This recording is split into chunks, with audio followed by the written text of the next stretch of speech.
dentro del territorio romano. Entonces, esa es la buena nueva, buena noticia. Les decía que hay 4 evangelios canónicos. Los canónicos son los únicos que aceptan el cristianismo en cualquiera de sus vertientes, aunque hay algunos que varían en libros. Esas variantes son más bien en el Antiguo Testamento. Y bueno, algunas variantes también no católicas no incluyen algunas epístolas del Nuevo Testamento, pero en cuanto a los evangelios, todas coinciden en que solamente son 4. Mateo, Marcos, Lucas y Juan. Y les explicaba acerca del significado del por qué se representaban con estas imágenes. Y bueno, en la iconografía lo vamos a encontrar así. A veces solo vemos un león, un águila, un toro, un ángel. Debemos entender esas representaciones como los evangelistas, los evangelios canónicos. Luego les decía, los apócrifos también son fuente de información. En esos primeros 3 siglos del paleocristianismo, pues no existían los 4 evangelios de Mateo, o sea, habían decenas de evangelios. Cada región tenía sus libros a los cuales se tomaban para reflexionar acerca del mensaje que había dejado este personaje.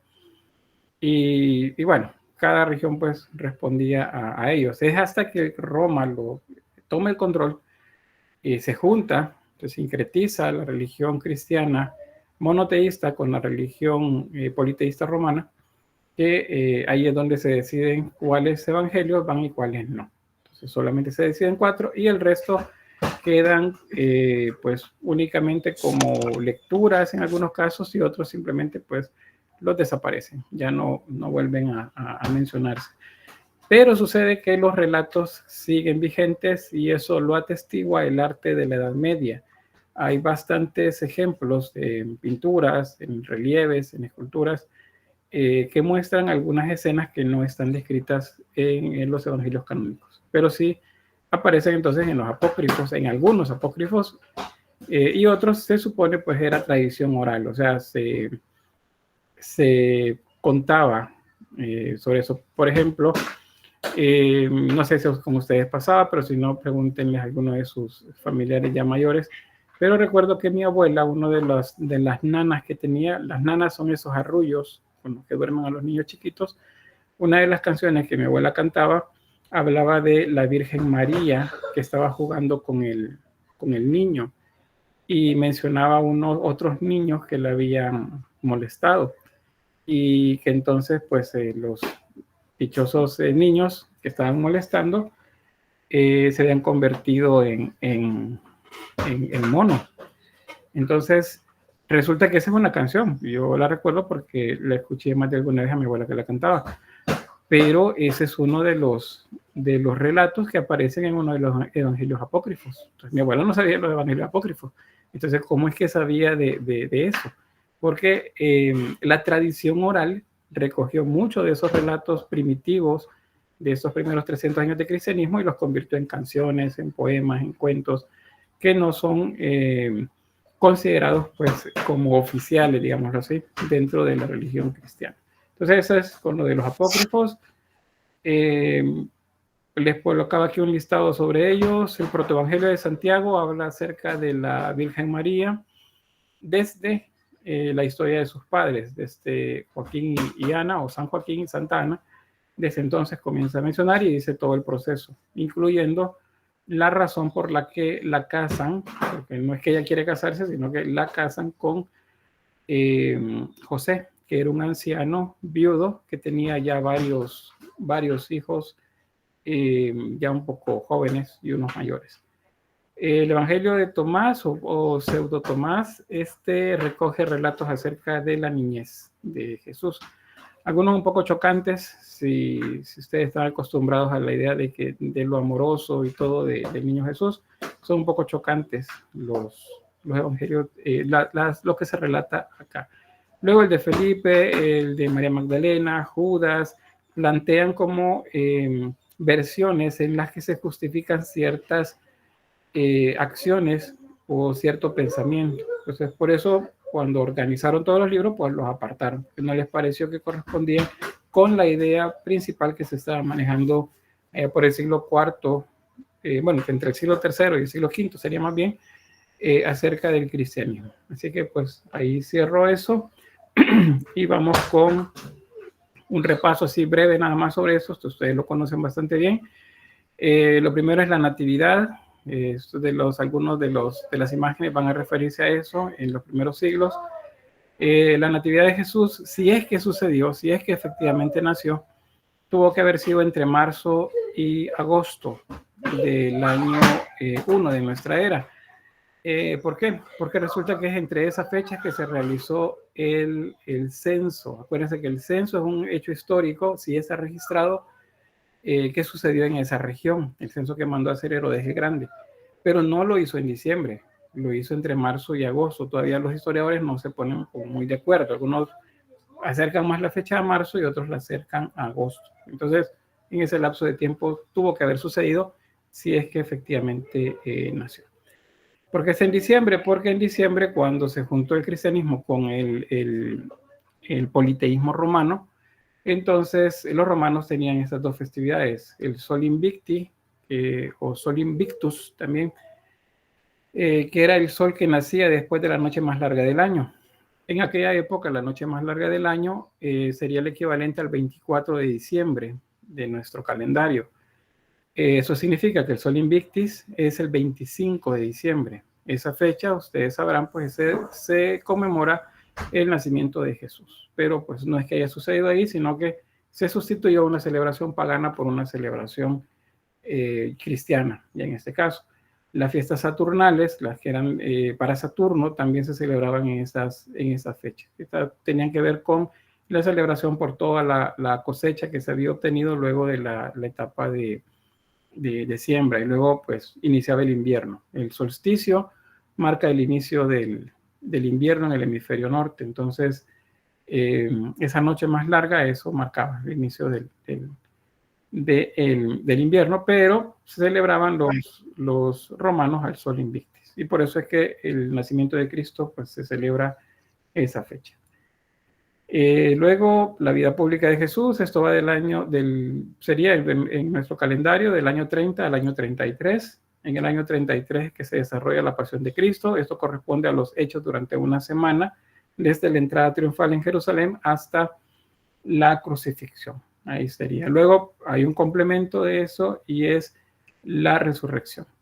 Eso es el pilar o la enseñanza medular de todas las versiones de cristianismo que existen. Si no hay resurrección, simplemente no tiene sentido la enseñanza. Entonces, eso es como lo medular dentro del mensaje.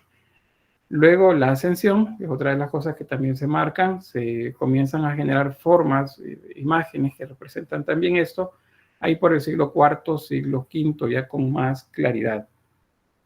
Luego que viene después del momento de la crucifixión, la resurrección, la ascensión, es cuando comienza lo que se llama evangelización, y esto es lo que hemos estado viendo, pues, cómo se recorre en territorio el mensaje, ¿verdad? Todo territorio romano. Bueno, territorio griego bajo dominio romano. Eso implica las persecuciones de Roma y terminan con el edicto de Milán, en el año 313 de nuestra era, que es a lo que se le denomina la paz de la iglesia. Es cuando se deja de perseguir al cristianismo, está prohibido hacerlo, se le da permiso para que tengan culto libre sin ningún tipo de problema.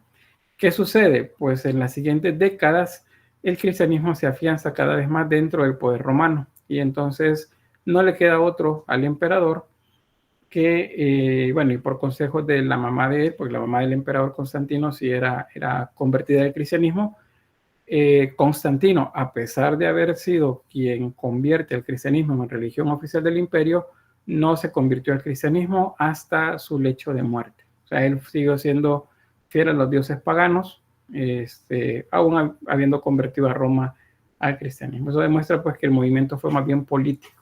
No le convenía estar en contra ahora de una religión que era bastante, ¿cómo se dice?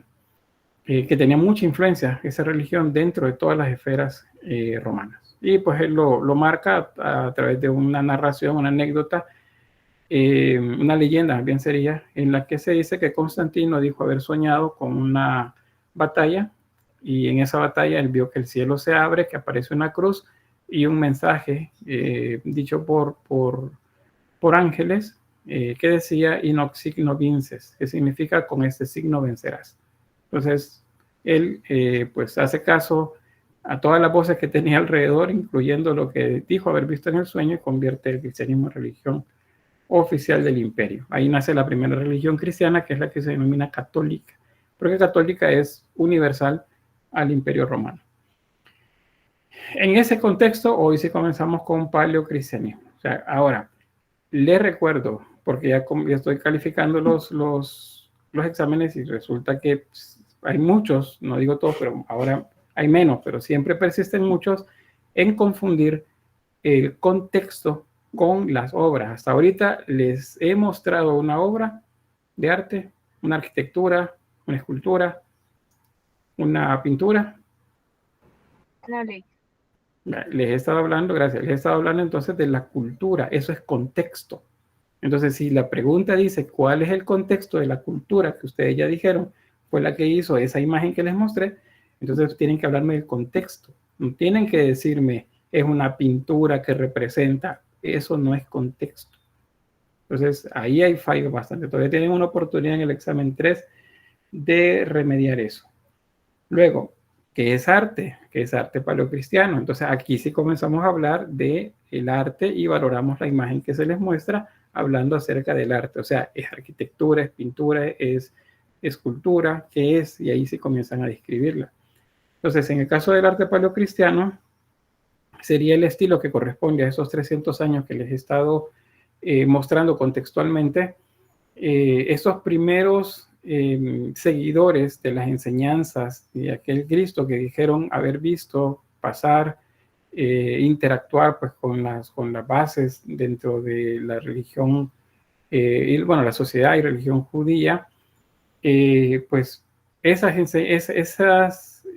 muestras que se desarrollan en ese periodo son las que se les denomina arte paleocristiano. O sea, no es arte cristiano todavía, no deben confundirlo nunca. Los primeros 300 años se llama paleocristianismo. ¿Qué sucede?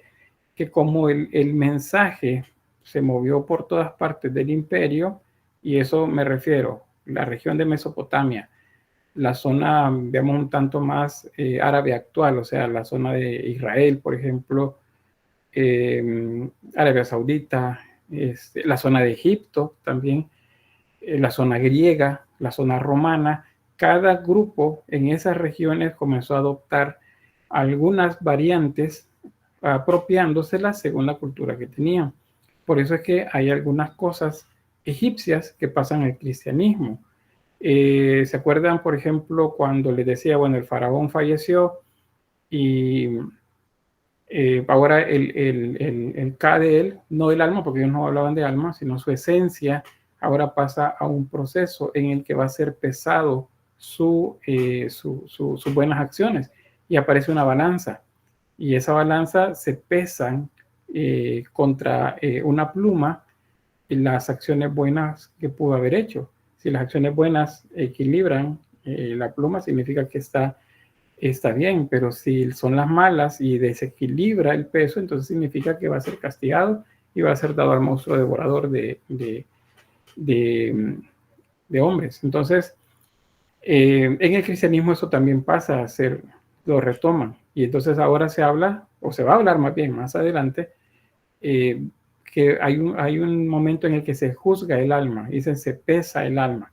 En la Edad Media van a haber bastantes ejemplos en los que hay un mensajero que está sosteniendo una balanza. Eso lo retomaron de la cultura egipcia. Isis amamantando a Horus también, la diosa Isis, con Horus en su regazo amamantándolo, también pasa a ser a la denominada galactotrofusa, o la Virgen de la Leche, la Virgen que está amamantando al niño Jesús. Entonces, así dependiendo de la región, así van a ser diferentes versiones, digamos, del cristianismo. Poco a poco se van a ir informando, pero lo que va a terminar por hacerlo es cuando se juntan con el poder o la autoridad romana. Ahí es donde se eliminan las variantes que no se consideran como cercanas al mensaje mayoritario y fortalecen más bien solo una vertiente. Entonces eso sería el que se llama paleocristianismo, el arte de estos 300 años, que no es uno solo, sino que pues son varios. Las características, pues es un pequeño número de objetos, de figuras que se van a representar. Hay una variedad de colores bastante limitada, no es abundante. Si veíamos en la pintura, por ejemplo, romana, todo lo exacto que eran, por ejemplo, al copiar la realidad, con el paleocristianismo no sucede así, sino que pues, vuelven más representativos, más abstractos, digamos, las representaciones. Y por eso dice acá, en la pintura, más que figurar, se sugiere, o sea, no es que hacen la figura exacta, sino que hacen unos trazos que representan a una persona. Esto tiene que ver con la idea de que el mensaje que toman, o perdón, el mensaje, la regla que toman, que no te harás imagen de nada de lo que está en el cielo ni de nada de lo que está en la tierra. Eso es el Antiguo Testamento. Pero hay una variante acá que tiene que ver con que si se sigue leyendo el mismo libro, unos versículos más adelante, el que habla, que es el que acaba de decir que no se hagan imágenes de nada del cielo ni de nada en la tierra, le dice que se hagan 2 querubines que custodien el arca de la alianza. Entonces les acaba de decir que no se hagan imagen de nada del cielo ni de nada en la tierra, pero ahora les está diciendo que se hagan una imagen. Entonces ellos dicen, bueno, hay imágenes que sí se permiten. Y de esa manera es que se va introduciendo la imagen dentro del cristianismo. O sea, en el cristianismo original, el paleocristianismo, que es el origen más bien del cristianismo, todos se hacen imágenes, pero se hacen no tan exactas para no contrariar esa restricción que hay. Por eso este aspecto que ven por acá, el número 5, dice la esencia de la divinidad es imposible de representar. O sea, las imágenes se hacen cercanas a la representación de la figura humana, por ejemplo, de la figura que representa a Jesús, pero no se hace exacta. ¿Por qué no se hace exacta? Porque la divinidad es imposible de representar. Eso aún va a suceder cuando ya Roma tome parte pues, del cristianismo. Solo que los romanos son más de imagen, ¿verdad? Entonces, por eso aumentan más las representaciones en ese momento. También sobre, este es un punto de vista formal, la jerarquización de las figuras. Ya lo habíamos visto antes, las figuras más importantes son más grandes que las menos importantes. La perspectiva inversa, eso es por la llamada yuxtaposición de las imágenes. No sé si se acuerdan que lo habíamos visto con otras culturas. Las imágenes que están atrás se hacen más altas. Eso es porque están atrás. Entonces, esa es yuxtaposición. Deberían estar más pequeñas y atrás, ¿verdad? Pero no, las hacen más altas en el entendido que están atrás. Eso se llama yuxtaposición. Por eso es que se mantiene, pues, eso de la norma de esta distribución de figuras para representar profundidad. La perspectiva inversa tiene que ver con eso, con las imágenes, pues, que están atrás son más altas. La desproporción también, eso tiene que ver con que la esencia de la divinidad es imposible de representar. El gesto, el desnudo aparece poco, pero más bien van a comenzar a vestir todas las imágenes. El cristianismo, sí, a diferencia de Grecia, considera pues una afrenta que las imágenes estén desnudas. O sea, la desnudez no se muestra. O sea, al principio sí aparecen semidesnudos, por ejemplo, pero luego va a desaparecer. Van a colocarlos completamente vestidos. Y luego, pues, el uso de las catacumbas como un lugar tanto para la inhumación o los entierros de los cristianos, como también un lugar de peregrinación o de refugio también en los momentos de las persecuciones. Bien, ¿preguntas? ¿Dudas?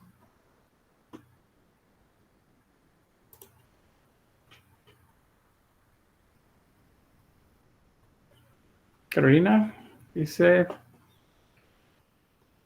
déjame ver, pero al decir no te harás imagen, ¿se refiere a no adorar las imágenes o solo por representar? Déjame ver. No te harás imagen, ¿se refiere a no adorar a las imágenes o solo por representar? Bueno, ahí hay diversas interpretaciones. Digamos que la que se entiende sobre esto es que se refiere a la representación, porque la representación implicaba que estas imágenes luego iban a ser adoradas según lo que se sabía que hacían las culturas para los judíos paganas, ¿verdad? Que eran las de Mesopotamia o las de las egipcias.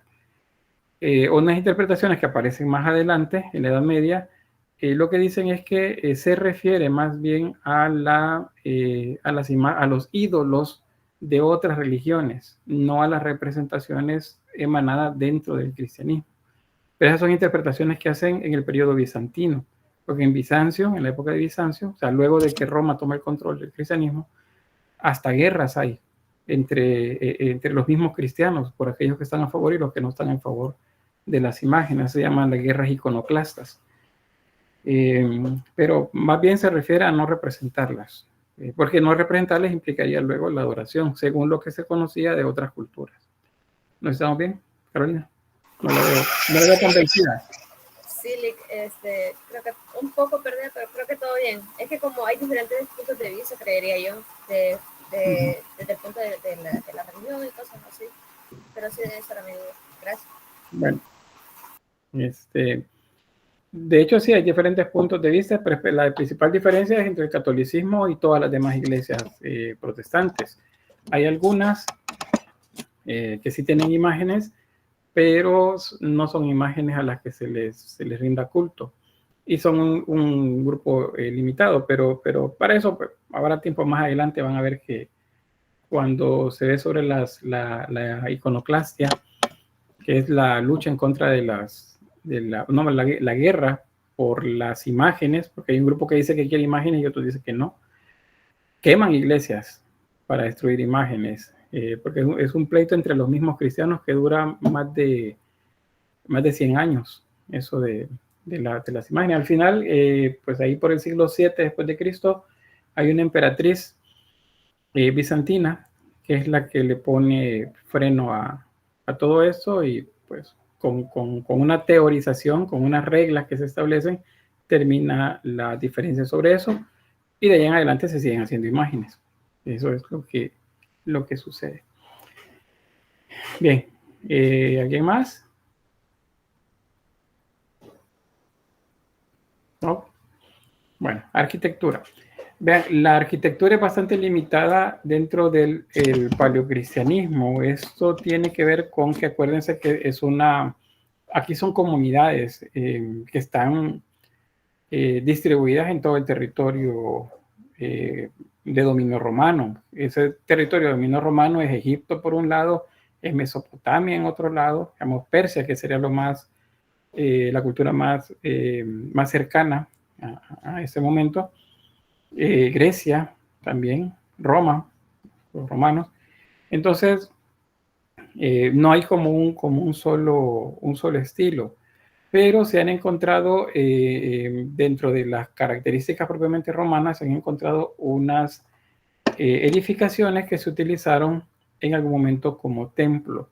A esas se les denomina domus ecclesiae o la casa de la iglesia. Acuérdense que iglesia es un término que sirve para designar a todas las personas que siguen una religión. O sea, iglesia no es un templo, son todas las personas, porque es del griego ecclesios, que significa apartar, o sea, es la gente que está apartada. Entonces, la domus ecclesiae era una casa romana, como la domus romana. En estas casas se hacían ciertas modificaciones para poder acomodar una área para el desarrollo de los ritos de la Eucaristía, por ejemplo. O sea, no había una misa como tal en aquel momento, sino que era simplemente el compartir el pan y el vino, la Eucaristía. Luego también había otra zona en la que se construyeron como pilas bautismales, un mini estanque en la que las personas podían entrar y hacerse el ritual del bautizo para aquellos que se iban adhiriendo al pensamiento cristiano. Entonces, por eso habla aquí de un baptisterio. Eran como unos mini estanques dentro de las casas en las que se podía desarrollar el, ¿cómo se llama? El rito del bautizo. ¿Cómo se sabe esto? Bueno, pues hay algunas ruinas que se han encontrado en varios lugares, como esas que ven acá, en la que las paredes tienen algunas marcas que recuerdan esas primeras pues íconos que tienen los cristianos, por ejemplo un pez, la representación de crismones o cualquier otro signo pues que los que se utilizan en este momento. Entonces hay pocas, pero sí se sabe cómo pudieron ser a partir pues de otras ruinas en las que pues se sabe que tenían, por ejemplo, como en este caso, una que era seguramente de alguien con un tanto de poder adquisitivo, que era una de dos niveles. El nivel inferior era para el área de la Eucaristía, el bautizo, y la parte superior era para los cuartos de habitación. ¿Para qué servían? Bueno, pues la gente que venía peregrinando o que iba de una ciudad a otra con esta idea de la evangelización, entonces pues podían quedarse en estos lugares un tiempo y luego seguían avanzando. Entonces, esa es sería como digamos la única construcción de este momento exterior, o sea, que estaba a la vista de todo el mundo, al menos la apariencia, porque adentro no todo el mundo sabía qué es lo que se desarrollaba ahí adentro. Pero bien, ¿qué otro elemento arquitectónico usaron estas primeras comunidades cristianas? Las llamadas catacumbas. Una catacumba es un hipogeo, básicamente, o sea, es una tumba subterránea que en el caso de Roma era preferida especialmente por grupos de familias o una familia, digamos. La familia tenía estas catacumbas en las que todas las personas que iban falleciendo pues iban siendo colocados en los diversos nichos que tenían. Cuando personas que tenían comunidades económicas, eran de la aristocracia romana, por ejemplo, y que eran dueños de catacumbas, se convertían al cristianismo, entonces donaban estos espacios para que los cristianos fuesen enterrados en ese lugar. En épocas de persecuciones eran también lugares en los que podían refugiarse, porque los romanos no entraban a esos lugares, los consideraban inmundos, los consideraban sucios, entonces no entraban ahí. Era una manera de protegerse también para esas primeras comunidades. La idea de dentro del contexto que les mencionaba en la sesión anterior del paleocristianismo, la idea es que los cristianos estén juntos, ¿verdad? Que esos seguidores de las enseñanzas de Jesús estén juntos en vida y juntos después de la vida, o sea, juntos en la muerte. Entonces, todos los cristianos los querían poner en el mismo lugar, no que uno quedara en cualquier parte, sino que lo llevaban a que quedaran en esos lugares, en las catacumbas. ¿Por qué? Porque la idea que tenía es que Cristo va a venir, cuando venga va a juzgar vivos y muertos y van a resucitar todos los justos, para todos los cristianos. Entonces querían estar juntos en el momento de la resurrección. Esa es la razón por la que se utilizan las catacumbas. Aquí pueden ver, hay dos panorámicas del mismo espacio. Este es un espacio abierto, a eso se le llaman cubículum, serían como una habitación, un cuarto, y estos se llaman ambulatoris. Es un ambulatorio, o sea, es un pasillo, es básicamente un pasillo. Noten que en el pasillo y en el cubículo hay nichos en las paredes. Ahí es donde se colocaban todos los difuntos. Muchos de estos, o la mayoría de estos, ahora están abiertos. Pues a lo largo de los siglos estos lugares fueron saqueados, en algunos casos por los mismos cristianos, buscando reliquias. Una reliquia es como un tesoro o algo que se atesora porque fue parte de uno de los primeros cristianos. Les pongo, por ejemplo, el cráneo de un apóstol, el hueso de una mano, un fémur, o sea, una parte de los restos del cuerpo se colocaban en urnas y luego eso se pasaban a hacer reliquias en los altares de las iglesias, ya en el periodo medieval.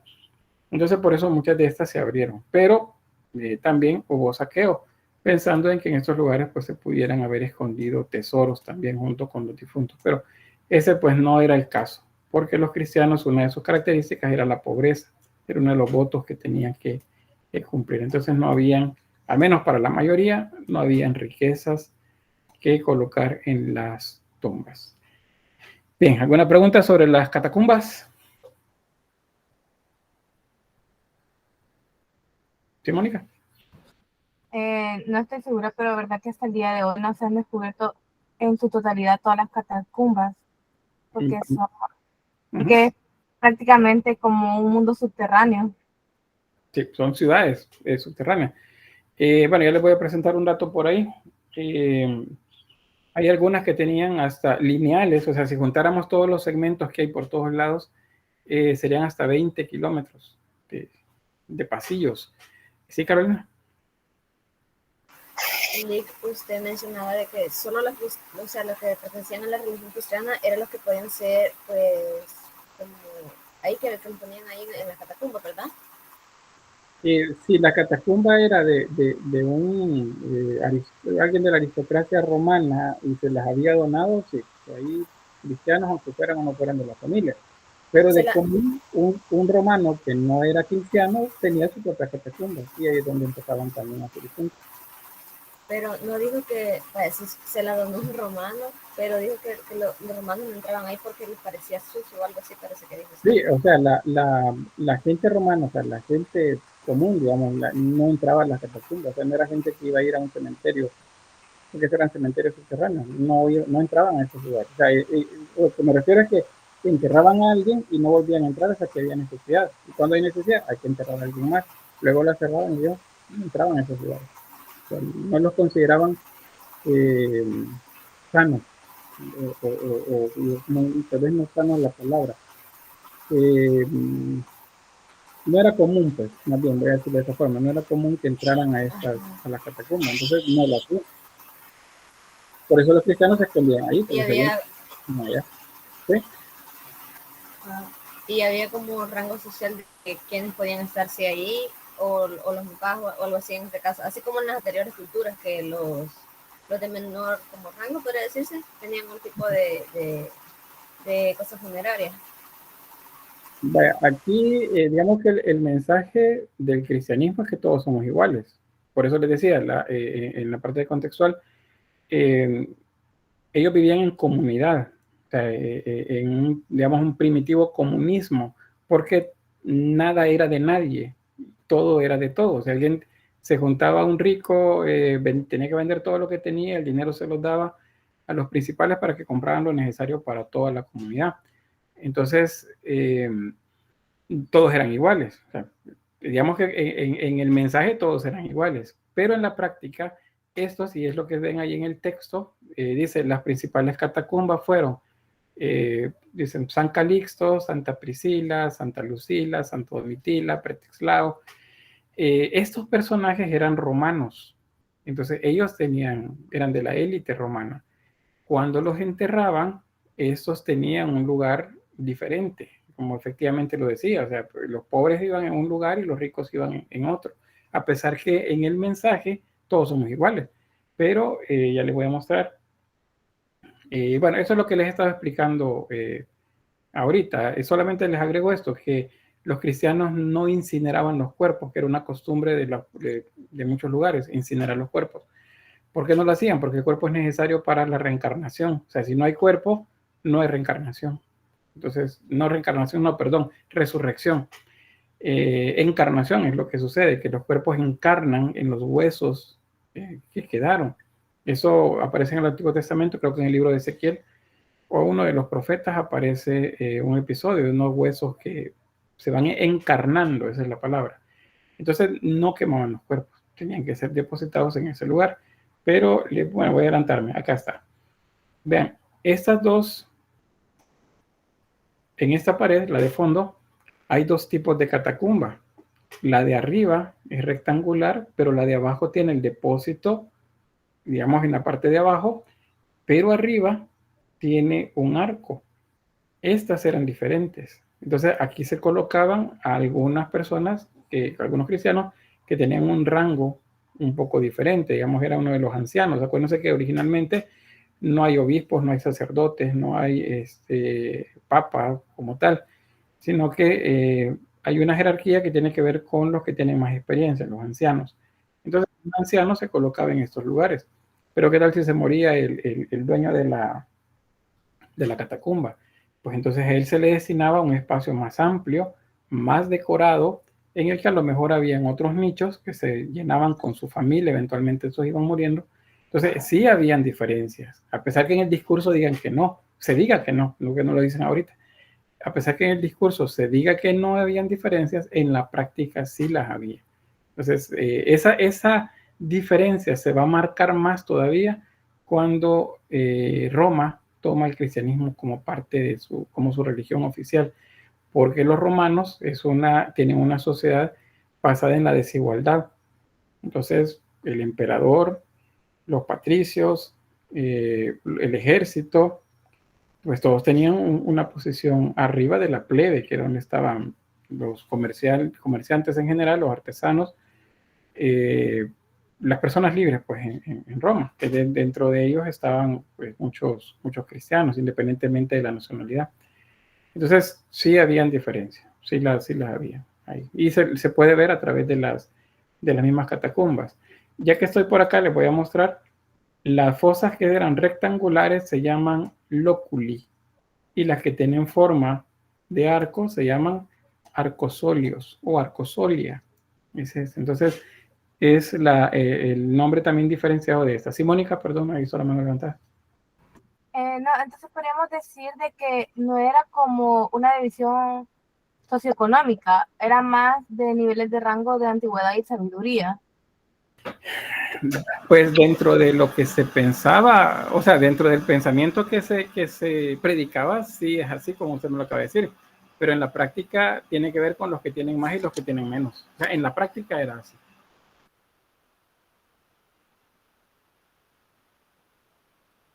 Apagó el micrófono, Lick. Sí, es que fíjense que estaba algo que estaba haciendo ruido aquí a la par mía.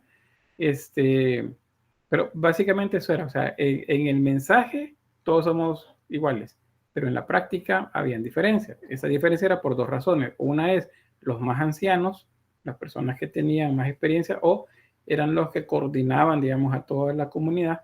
Y la otra, las personas de dinero, que eran dueños de los lugares, de las catacumbas. Esos tenían espacios especiales para ellos. Entonces ahí. Y como les decía, cuando Roma se une al cristianismo porque lo toma como religión oficial, esa separación se va a ver más marcada. De hecho, por ejemplo, la idea del Papa como máximo representante de Jesús en la tierra no aparece en las primeras comunidades. O sea, sí hubo un problema, por así decirlo, quién va a ser el sucesor de Pedro, según algunas versiones, porque otras versiones dicen que nunca hubo un Pedro como representante de Jesús en la tierra, sino que eso fue algo que se agregó cuando los libros aparecen, y los libros aparecen entre el 200 y el 400 después de Cristo, o sea, más de 200 años después de que sucedieron las cosas. Para esa época sí, ya hay un anciano, que es el que se considera el representante o la máxima autoridad. Por eso de anciano es que se le decía papá, o sea, papa, y ahí es donde viene la derivación de papa, para referirse a la máxima autoridad dentro del cristianismo católico.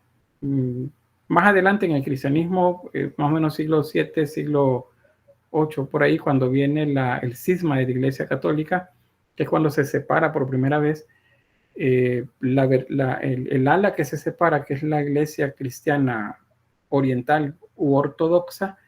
Ellos no tienen un papa, reconocen la autoridad del papa católico, pero ellos es más bien ¿cómo le llaman estos? Es un patriarca, ese es el nombre, el patriarca. ¿Y quién es el patriarca? El más anciano de todos los obispos dentro de la religión cristiana ortodoxa. Cuando muere el siguiente más anciano, ese es el que toma el lugar. Por eso que se le decía papá, porque era como no voy a decir el abuelo, pero digamos la persona más mayor a cargo de todos. Igual estos tenían sus espacios diferentes en esos lugares. Cuando ya la iglesia está más asentada en diferentes lugares de Europa, ya en plena Edad Media, entonces muchas de estas tumbas son abiertas. Estas son abiertas porque saben, por ejemplo, que aquí está el apóstol Mateo, por ejemplo. ¿Saben dónde está? A lo mejor él estaba en un arcosolio, como no estaba en un lóculi, pues lo sacan y se lo llevan a otra ciudad. Y ahí hay una iglesia, ya un templo dedicado a él, y ahí se colocan las reliquias, se llaman, así se denomina, las reliquias de ese santo. Entonces, esa es pues una de las razones por las que las catacumbas están así ahora, están abiertas. Hay muchas que todavía siguen cerradas. Hay algunas que no se pueden abrir. De hecho, en Jerusalén, la zona de Jerusalén actual, bajo la ciudad, hay catacumbas que quedaron selladas por siglos. Y para ellos, por religión, es imposible abrirlas. O sea, hay un impedimento religioso para que se abran estos lugares. Pero los científicos, con ciertos permisos en diferentes momentos, pueden entrar, pueden hacer excavaciones, digámoslo así. Lo que recuerdo hace un par de años, por ejemplo, fue que un robot metieron a una de las catacumbas. El reloj llevaba pues luces, llevaba cámaras para poder mapear lo que estaba dentro, para que tomara fotografías de las inscripciones en las tumbas selladas, porque pues para los judíos es importante si encuentran una tumba que dice aquí yace Jesús de Nazaret, hijo de José y María. Eso sería un boom para ellos porque estaría demostrando que Jesús murió y fue enterrado. Y entonces se cae todo el cristianismo, porque les repito, la base del cristianismo es la resurrección. Sin la resurrección se cae todo lo demás. Entonces eso sí sucede. Bueno, eso como una curiosidad dentro de esto de las catacumbas. No sé si hay alguna pregunta o algo que quisieran ustedes agregar. Bueno, aquí Carolina dice, Ezequiel 37 habla sobre un valle de huesos secos. Sí, en Ezequiel recuerdo, y pues hay otros también que mencionan sobre cómo se encarnan. Hace una descripción que dicen de los huesos que están por ahí en una como caverna, no es caverna la palabra, es como digamos una cueva. Dice que se van encarnando, que se van llenando de tendones, de músculos, de las venas, luego los órganos, la piel, y luego estas personas resucitan. Entonces, eso es lo que más adelante sirve para hablar, pues, en el Nuevo Testamento ya de la resurrección. Bueno, les adelanto sobre esto. Bueno, aquí está información de la que ya les di, para que la tengan por ahí, pues, en cuenta. En los diagramas lo que ustedes pueden observar ahí es cómo cómo eran los enterramientos. Se colocaban dentro se bañaban con esencias, con hierbas aromáticas, se cubrían en lienzos y luego se colocaban en los nichos y estos nichos luego se sellaban. Y en la superficie se colocaban tanto simbología cristiana como los nombres. Acuérdense que no existen los apellidos, entonces hay una descripción que acompaña el nombre que está ahí. Pero les decía, Jesús de Nazaret, hijo de José el carpintero, por ejemplo. Entonces, algo así podría estar escrito en una de las tumbas para identificar quién está en ese lugar. Bueno, ya les mencionaba los lóculis y las arcosolias, estos deben aprendérselo también, el nombre de cada una. Eso también ya hablando de los espacios, les mencionaba hace rato los ambulatorios o ambulatorios. Esos son los pasillos. Estos pasillos, imagínense ustedes bajan unas gradas, unos 3 metros de profundidad y comienzan a caminar en unas galerías muy angostas, en las que a izquierda y derecha ustedes tienen tumbas, o sea, esos nichos colocados en toda la pared. Luego llegan a un tope de ese pasillo y luego tienen que bajar, digamos, 3 metros más, 4 metros más y siguen caminando en estos ambulatorios. Luego entran a un cubículo grande, que sería lo que ven acá arriba. Y ahí pues es donde está un enterramiento. Luego de ahí siguen caminando por otro ambulatorio y luego bajan, por decirles, 4 metros más. Entonces, esos 4 más 3 más 3, estamos hablando de 10 metros de profundidad bajo tierra. O sea, así de profundas. Algunos dicen, hablan hasta de 20 metros de profundidad en los diferentes niveles en los que se iba bajando en las catacumbas. Pueden imaginarse el lugar como era, ¿verdad? Encerrado, oscuro y con el olor pues a muerte ahí. Pues por eso les decía, los romanos no eran muy dados de querer llegar a estos lugares. Sin embargo, los cristianos, entendiendo que la muerte era un proceso por el cual debían de pasar ellos, pues, y que los fallecidos, las personas que estaban ahí, pues eran sus hermanos, entonces pues ellos eran más adeptos a moverse en estos lugares, ya sea a tener algún un ritual, como la Eucaristía, por ejemplo, o refugiarse en tiempos de persecución. Bien, aquí con esta imagen les adelanto un poco, vean ahí hay decoración. Entonces, aquí es donde encontramos relieves, encontramos pinturas también. Hay de todo tipo. ¿Por qué? Porque resulta que no hay todavía una sola versión del cristianismo, hay muchas. Entonces, cada versión del cristianismo tiene o ha metido dentro de su creencia algunos elementos de su propia cultura. Los egipcios de la religión egipcia, los griegos de la religión griega, los fenicios de la religión fenicia, los persas de su religión, la religión de Mesopotamia. Entonces cada quien ha colocado algo. Bueno, aún los romanos, la religión es igual a la griega, han colocado algo de ellos. Entonces las representaciones son una mezcla, por eso, porque se está dando algo que se llama sincretismo. Es hasta cuando Roma toma el cristianismo como religión oficial que eso comienza a normarse y se eliminan las representaciones que no se consideran sagradas o correctas según pues la versión de los líderes de ese momento, y las demás pues las van a eliminar. Bien, esto también ya se los mencionaba, lo del sueño de la muerte se refiere a que todos querían estar juntos en comunidad aún hasta en la muerte. También esto, acá dice que no era un privilegio reservado a los ricos, o sea, todos tenían una tumba en el lugar, pero pues la arqueología ha demostrado de que sí estaban separados según la importancia jerárquica o económica también que tuviera. Creemos que era menos visible, pues eso. Bien, aquí un arcosolio, lo pueden ver acá. En el arcosolio, en la parte de abajo está el nicho donde se coloca el difunto y hay un arco decorado en la parte superior. Vean que los colores siguen siendo la misma gama como colores tierra, rojizos, los tonos blancos de fondo, cremas para el fondo y luego negros, rojos para la superficie. Esta es una pintura que muestra uno de los pasajes bíblicos en las que en medio del barullo, del tumulto de las personas que se movían alrededor de Jesús queriendo verlo, él se detiene y dice, alguien me ha tocado. Y los apóstoles dicen, no, Señor, porque aquí todo el mundo viene empujando, alguien seguramente te empujó. Y él dice, no, alguien me ha tocado y gracia ha salido de mí. O sea, él sabía que alguien lo había tocado, según el relato bíblico. Entonces la imagen recoge ese momento.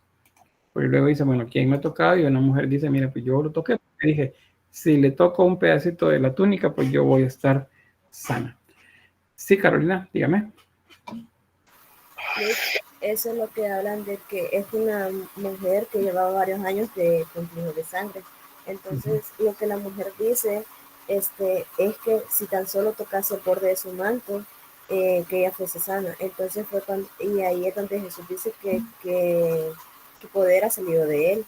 Pero una de la multitud le dice pero Señor, creo que le dice, si todos te rodean. Entonces, o sea, diciéndole que era obvio de que alguien iba a tocar, pero no decía él de que el poder había salido de él. Y la mujer pues pasando.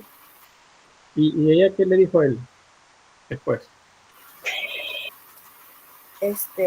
si no me recuerdo, creo que, o sea, le agradeció y Jesús solo le dijo, ve mujer, sana, sana. No recuerdo bien las palabras exactas, pero lo que Jesús le dijo fue que se fuese porque ella ya era sana. Y de que, no recuerdo si también le dijo de que contase lo que había pasado. Bien, gracias. Judith, dígame. Ajá, le dice de que básicamente tu fe te ha salvado. Bueno, ya lo puso ahí, Julie. De que, ajá, le dice que su fe la ha salvado y ya solo la deja ir.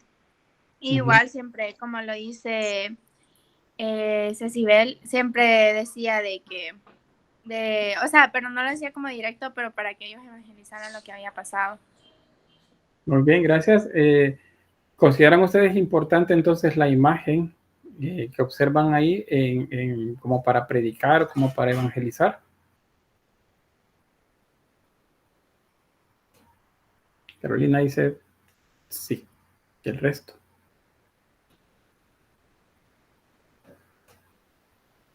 Sí, bueno, dice igual Juliet dice sí. Pues efectivamente, entonces ven la importancia de la imagen. ¿Por qué no ponían todo como que fuera una historieta? Porque hay algunas cosas que les servían mucho mejor para poder hablar acerca tanto de esos poderes milagrosos que le adjudicaban a este personaje, más la idea de la prédica, de que el mensaje se lleve, o sea, tu fe te ha salvado, tienes que tener fe. Entonces, estas imágenes también en ese contexto en el que se enseña, adquieren un valor pedagógico o didáctico, más bien didáctico, un valor didáctico, o sea, sirven para enseñar. Entonces, eso es una de las razones que justifican la cantidad de imágenes que el cristianismo produce. La gente no puede leer, pero sí pueden observar y hacen lo que nosotros sabemos que se llama lectura visual de la imagen. Entonces, yo veo la imagen, si yo tengo la idea, yo se los cuento a ustedes. Luego, si ustedes ven esta imagen y ustedes ahora son los que están enseñando, entonces ustedes ahora pueden enseñarle a la gente y hacer toda una prédica de 1 hora a partir de esa imagen que ven ahí. ¿Y por qué? Porque ustedes entienden lo que pasó ahí y alguien más les contó. Entonces, esa es la importancia de las imágenes para el cristianismo. ¿Por qué? La gente no puede leer, entonces hay que enseñarle de alguna forma. Ahora bien, ¿qué otros temas son los que aparecen? El bautismo, por ejemplo, el bautismo de Jesús o el bautismo de cualquier persona, o sea, de alguien que representa a la iglesia y los apóstoles aparece que lo están bautizando. La Eucaristía también, la representación de las especies del pan y el vino, que en la figura de una vid, por ejemplo, y unas espigas de trigo. La resurrección también, la resurrección es un tema que se interpreta a partir de otros eventos relatados en el Antiguo Testamento. Por ejemplo, el ciclo de Jonás. A ver, ¿qué le pasó a Jonás? ¿Alguien me puede decir? Se lo comió una ballena. Porque es que lo que pasa es que Jesús le había mandado a predicar a un pueblo que era como muy peligroso, malo, no sé cómo decirlo. Entonces Jonás no quería ir. Entonces se le reveló a Jesús y ya después él era un pescador, si no, a Jesús no, perdón, a Dios. Muy asustado. Y no me acuerdo si era pescador, es que no me acuerdo muy bien, pero estaban en un barco, ¿verdad? Y sucedieron cosas y entonces el barco al final como que lo tiraron a él, a Jonás, porque por culpa de él estaban pasando un montón de cosas malas en el barco. Entonces ya después se lo comió una ballena y para en el pueblo donde le dijo Dios que tenía que ir a predicar. Y al final termina predicando, casi que a la fuerza. Y yo creo que a la fuerza, más bien intento cuál era el asunto. A ver, Carolina, dígame.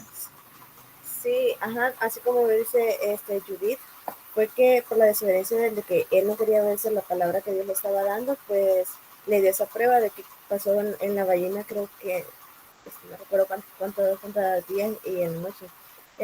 No dice ballena, sino que un gran pez. Entonces ahí ya después como que intenta, ya en el momento de aflicción, como que intenta comunicarse con Dios, hablar con él y así. Y es en donde ya después ya él va a predicar, después de haber pasado la gran prueba de estar dentro del gran pez. Muy bien, ahora quiero que vean un dato que es lo que hace que el ciclo de Jonás, porque se llama el ciclo de Jonás. Más adelante, bueno, no sé con quién, pero en la historia 2 van a ver sobre los ciclos. Los ciclos son temas alrededor de cierto personaje. Entonces, en el ciclo de Jonás, sí se menciona, como dice, bueno, es un gran pez, no dice una ballena. Nosotros entendemos que si es algo grande es una ballena, ¿verdad? Pero no lo dice la Biblia. Tiene razón, Patricia. ¿Cuántos días pasó ahí?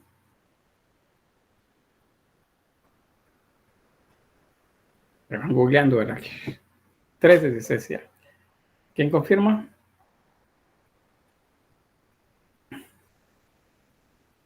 ¿No? Sí, dice Patricia.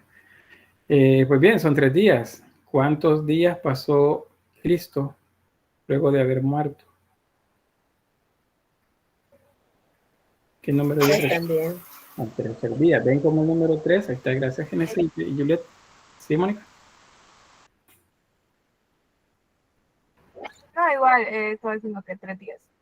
Bien. Entonces ven el número 3. El 3 en numerología bíblica es un número sagrado. O sea, el 3 días, o puede ser 3 días, 3 noches, 3 divinas personas. Más adelante, eso ya es en la Edad Media.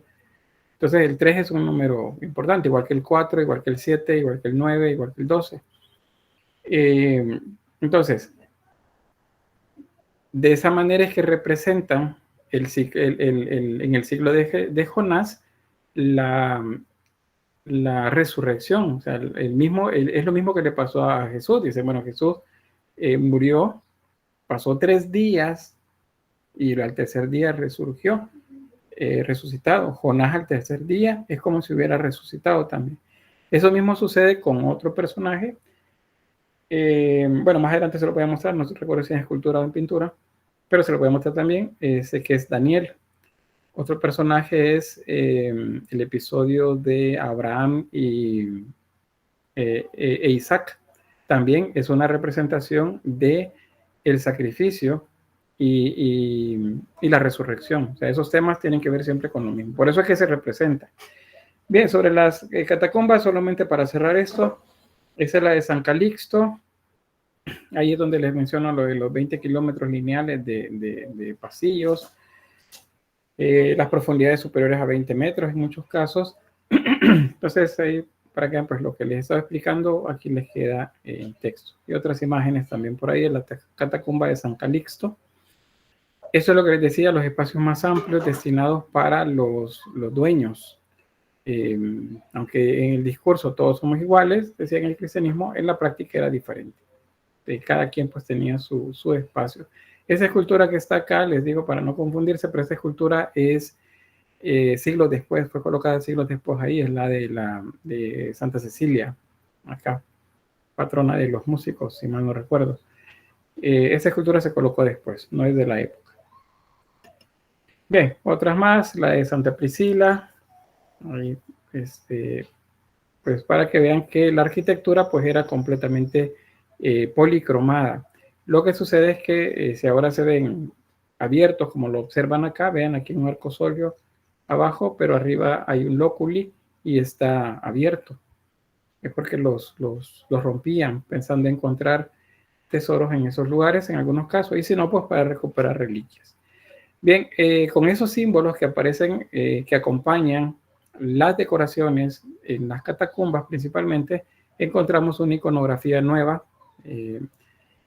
símbolos conocidos por los romanos que ahora son convertidos a símbolos que el cristianismo dota de significados en muchos casos diferentes, en otros digamos análogos, pero en otros diferentes. Principalmente estos temas vienen de la temática del mundo animal y vegetal o de la temática del Antiguo Testamento y del Nuevo Testamento. Al decir Nuevo Testamento, solo aclaro que no existe todavía Nuevo Testamento. Nosotros le decimos así y por eso está organizado en el texto de esa forma. Pero en este momento no hay Nuevo Testamento, porque la Biblia como tal, como la conocemos, se va a organizar hasta después del siglo IV después de Cristo. O sea, no es desde el principio. O sea, los libros no existían. Por eso es que la afirmación esa de que Cristo no era cristiano. Y muchos dicen que el primer cristiano fue Cristo. No, él era judío. Los que seguían las ideas de este judío es a los que se les llama cristianos. Entonces, lo mismo es con esto. Antiguo y Nuevo Testamento es una manera nuestra de poder organizar la información visual que vemos. Bien, ¿qué es lo que se encuentra en el primer grupo? La paloma, el pavo real, por ejemplo, las espigas de trigo, los gajos de vid o de uvas, como símbolos particulares. La paloma, símbolo del alma, el pavo real, símbolo de la eternidad. Aquí mencionarles que el pavo real es un símbolo pagano para los cristianos, o sea, corresponde a una cultura no cristiana, que es la romana. Para los romanos, el pavo real es un símbolo de poder, de riqueza. Y acordemos que eso es contrario a las enseñanzas cristianas, ¿verdad? Entonces, la analogía o el símbolo que esos primitivos cristianos le dan es de vida eterna. Entonces, cuando veamos un pavo real en una imagen de este periodo, es un símbolo de la vida eterna. Esa es la riqueza que ellos encuentran representada ahí.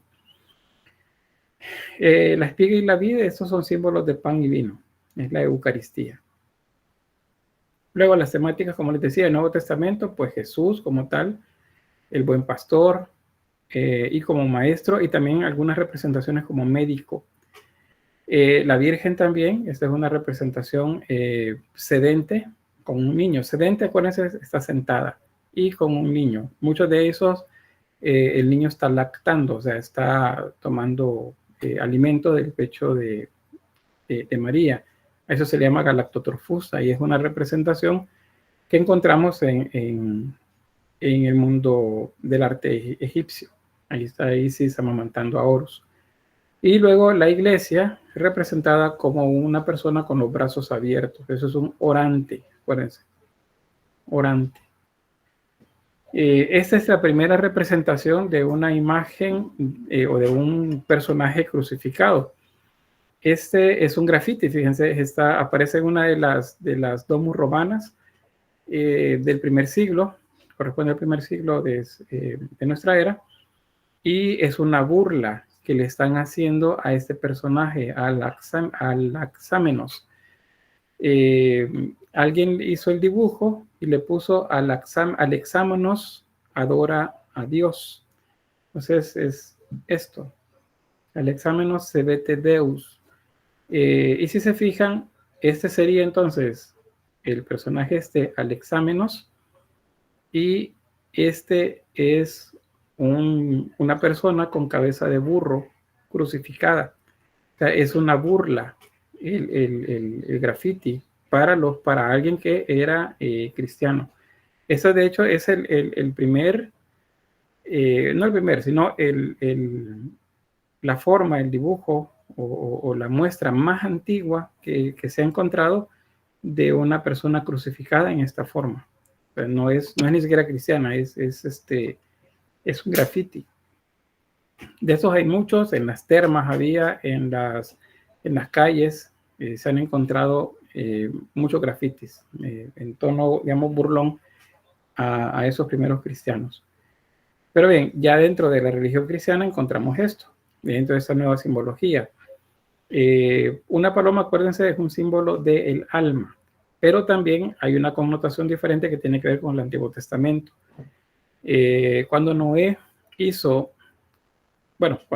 más bien estaba, ya pasan las tormentas, y entonces él quiere saber si hay tierra firme en algún lugar, entonces manda a unos pájaros que vayan a volar, y pues algunos de ellos regresan. Al principio regresan sin nada, los vuelve a mandar, y algunos de ellos regresan. Uno de esos es una paloma que regresa con una ramita de olivo. Eso significa que ya hay tierra firme en algún lugar. Es un símbolo de esperanza, entonces. Así se debe entender cuando la paloma tiene un ramito de oliva en el pico. Luego, la imagen inferior, esa es una cruz. Acuérdense que las cruces son símbolos. No hay nada que diga que esta era la forma en la que fue crucificado. O sea, no hay nada. Ustedes pueden decir, ¿cómo no en la Biblia dice la cruz? Sí, pero otro evangelista dice en el madero, en un madero, fue clavado en un madero. Y otro dice, fue clavado en una cruz. Entonces, no están de acuerdo en exactamente en qué era. Y simplemente porque los romanos no crucificaban a nadie de esta manera. No hay ningún testimonio histórico que diga que eso pasaba. Sí empalaban, sí clavaban a la gente, pero no de esta forma. Entonces este es un símbolo que lo retoman de las culturas tanto orientales, las mesopotámicas y de Egipto. Acuérdense que en Egipto había una cruz que los dioses tenían en su mano. En las representaciones pictóricas y escultóricas, los dioses tienen una cruz en la mano. Entonces, de ahí es donde se retoma el símbolo, y ya para el siglo II de nuestra era en adelante, esto, digamos, se entiende que así era. Así era. O sea, se acepta que así era y ya nadie dice lo contrario. Pero, pues en los textos bíblicos canónicos hay diferencias en cómo lo describen. Veamos qué más. Bueno, estos dos símbolos que aparecen en la parte inferior, les voy a acercar acá. Esa es la primera y la última letra del alfabeto griego, el alfa y la omega. Entonces eso es una referencia clara a Jesús, porque dice: yo soy el alfa y la omega. Entonces se agrega al símbolo de la cruz todavía para remarcar más de quién es que se está hablando. Luego, esta es una pintura. Esta está en una de las catacumbas, en la parte de la bóveda de la catacumba, y es una representación de un joven pastor que lleva en sus hombros un carnero. Alrededor de él, bueno, en la parte superior hay 2 palomas, acuérdense, son símbolos del alma, y en la parte inferior un carnero y una oveja. Esos son símbolos de la iglesia también. Entonces, esto hace referencia al buen pastor, aquel que dejó a todas las ovejas, las 99, por ir por una que se había perdido, según el relato evangélico. Aquí solamente fíjense que esta representación de Jesús es barbilampiña. Tiene, ¿cómo se llama? No tiene barba ni bigote. ¿Cuál es la razón? Como están en un contexto greco-romano, entonces retoman una de las divinidades de estas dos culturas, que es Apolo. Apolo es una divinidad que se asocia al sol. Entonces, dentro de la connotación que se le da a Jesús, aparece la que Él es la luz del mundo. ¿Y quién es la luz del mundo? Es el sol. Entonces, pues estos primeros cristianos dijeron: bueno, entonces si Él es el sol, tiene que ser Apolo. Entonces tomaron a la imagen de Apolo, y esa fue la que representaron como un pastor. Acá. Por eso es que no tiene ni barba ni bigote. Más o menos siglo IV, entre el siglo IV y el siglo V, comienzan a aparecer las primeras representaciones de Jesús con barba y bigote. Pero pues eso tiene una razón a partir de una interpretación también de un término. Esta otra imagen que ven acá también está asociada al milagro de la resurrección, y es el episodio descrito en el Antiguo Testamento de Daniel en el foso de los leones. Ahí pueden ver, está saliendo como de un pozo y hay unos leones rampantes a los pies de él, y pues hay otros personajes los que están como descritos en el pasaje del Antiguo Testamento. Eso también es una representación de la resurrección, porque a Daniel lo meten ahí y se supone que los leones se lo iban a comer, pero al día siguiente abren el lugar y resulta que Daniel está vivo y los leones están cual gatitos tranquilos, pues alrededor de eso es lo que representan. Y otra vez, igual que el ciclo de Jonás, es una representación de la resurrección. Bien, ¿preguntas o algo que quieran comentar?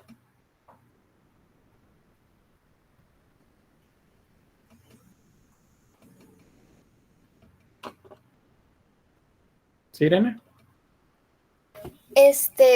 Yo no sé si se me trabó el internet o algo parecido, pero me gustaría saber en dónde se encontraban estas imágenes específicamente. En las catacumbas, tanto en los repellos que ponían cuando sellaban un nicho, un lóculi. El lóculi es el nicho rectangular, o lo colocaban el cuerpo, luego lo sellaban, con ladrillo, y luego le colocaban como un repello, y en el repello, ya sea como en este caso, acá, grababan, rayaban, por así decirlo, la superficie hasta generar un grabado, o lo hacían con otras herramientas. Esta de arriba es una placa de mármol, y también hay algunas catacumbas que tenían. La imagen del buen pastor, esta es el techo de uno de los cubículum, o sea, uno de los espacios abiertos que tienen nichos, lóculis o arcosolios alrededor.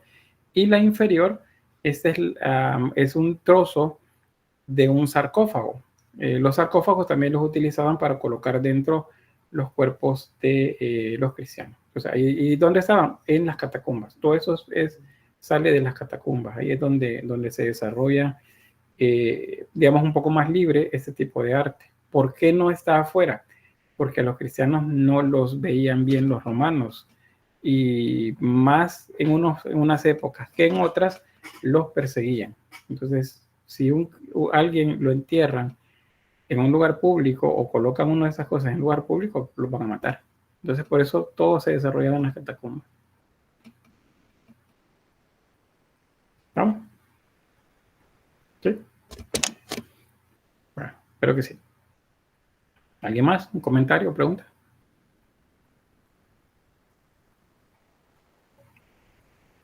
¿Qué les pasó? De repente, todo en silencio. De mi parte todo bien, Dick. Muy bien, gracias. No veo preguntas por acá. Bien, entonces, este es otro símbolo.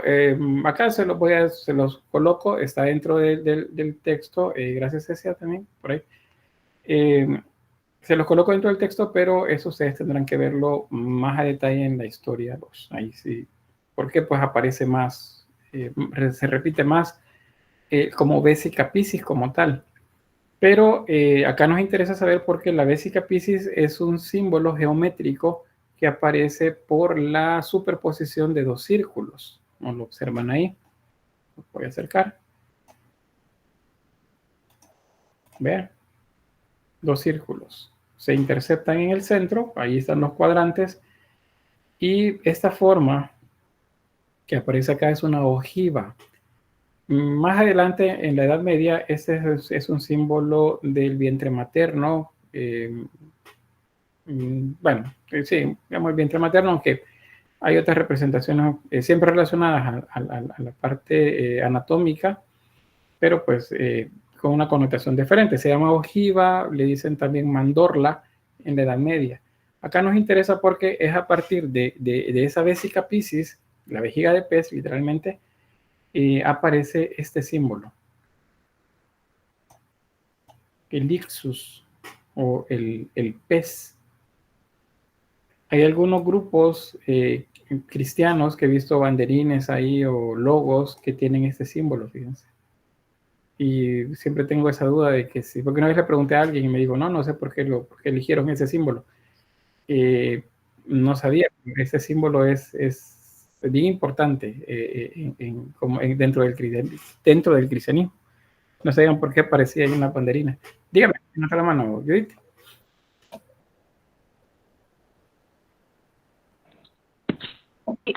Ay, sí estoy teniendo problemas con el internet, no sé si levanto la mano o qué.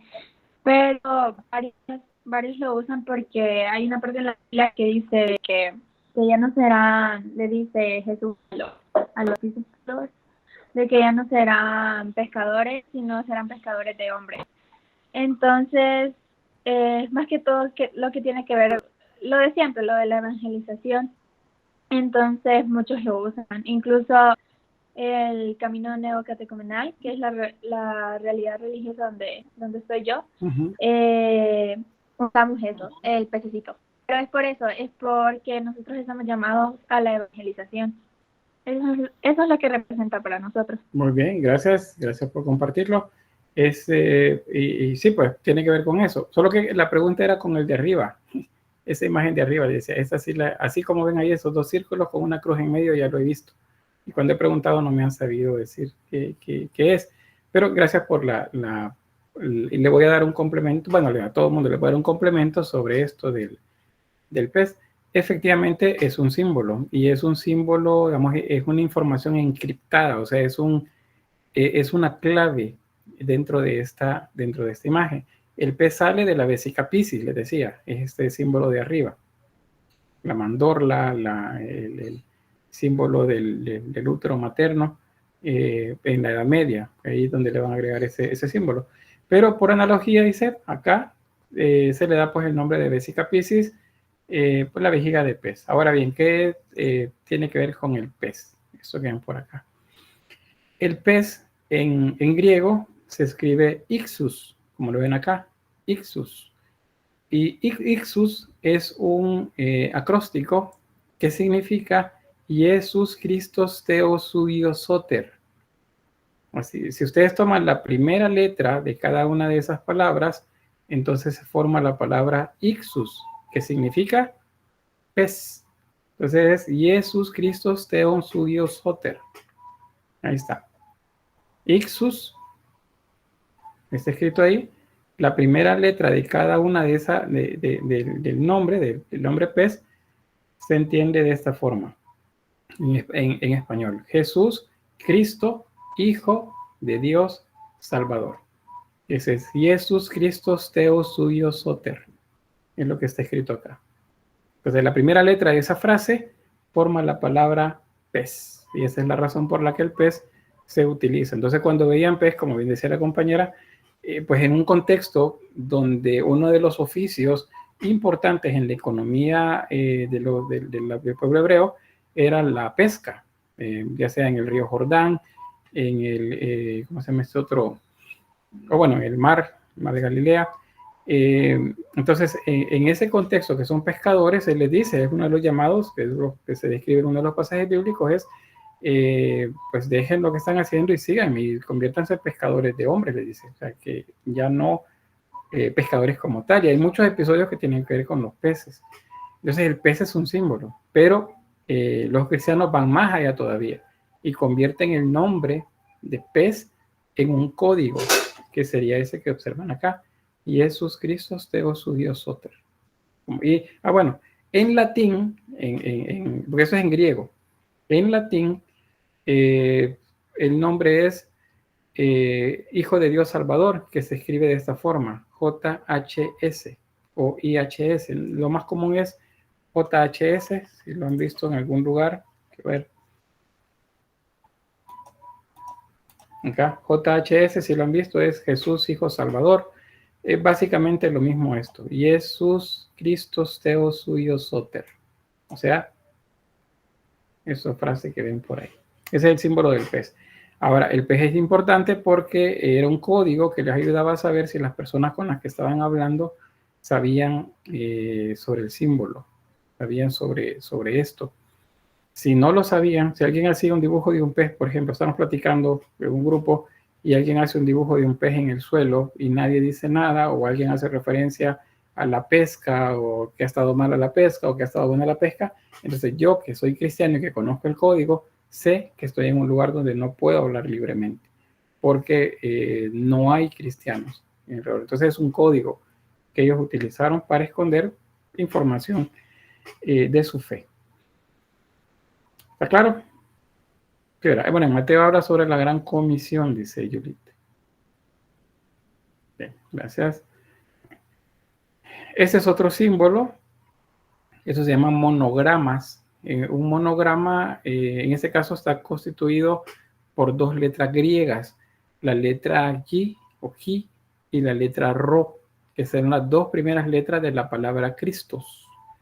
En latín sería Cristo, ¿verdad? Entonces, esas dos primeras letras, G y Ro, sería uno de los monogramas también más conocidos, igual con la figura del pez. En el lugar donde se colocaba, por ejemplo, aquí dice una tumba, significaba que la persona que está ahí era cristiana. Luego, el alfa y la omega también son símbolos que significan Cristo. Entonces, ven cualquier figura, un personaje pintado y a izquierda y derecha de él aparece el alfa y la omega, significa que ese personaje es Cristo. Es una manera también de decir que es Jesús, porque él dice el principio y el fin. Ese es el crismón. Este es un monograma, se llama. La X que ven ahí, esa se llama G, y esta que tiene forma de P para nosotros es una Ro. Son las dos primeras letras de la palabra Cristo. Y aquí está el alfa y está la omega. Entonces esto se lee Cristo, principio y fin. Así se lee este monograma. Es igual acá. Cristo, principio y fin. Aparte, si se fijan, acá hay una línea que atraviesa horizontalmente. Acá inscrito significa que está adentro de. Inscrito en el monograma también aparece una cruz. Y se agrega una letra más, ese sigma, sigma me parece que se llama. Eso es por Salvador. Es otro nombre también que aparece dentro del monograma del crismón. Y bien, hasta ahí con la simbología. Y vamos a ver ahora esta simbología aplicada en una de las artes dentro del cristianismo. No sé si hay alguna pregunta sobre el crismón o sobre la idea del pez. ¿Todo está claro? Si está claro, díganme. Porque, pues a lo mejor están pintando y ni vieron la explicación. Bien, voy a confiar.